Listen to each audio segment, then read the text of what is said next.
हजरत अली फरमाने लगे, अपने रब के अलावा किसी से उम्मीद वाबस्ता न करना। और फरमाया, अगर डरना हुआ ना कभी तो अपने गुनाहों से डरना। उम्मीदें अपने रब से, उससे मांगो, उसके हुजूर बैठो, उसकी जात पर तुम अपनी उम्मीदें वाबस्ता करो। वो तुम्हें नवाजेगा, वो तुम्हें देगा। और अपने गुनाहों से डरो।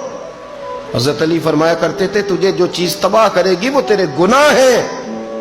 डर अपने गुनाहों से, डर अपनी गलतियों से।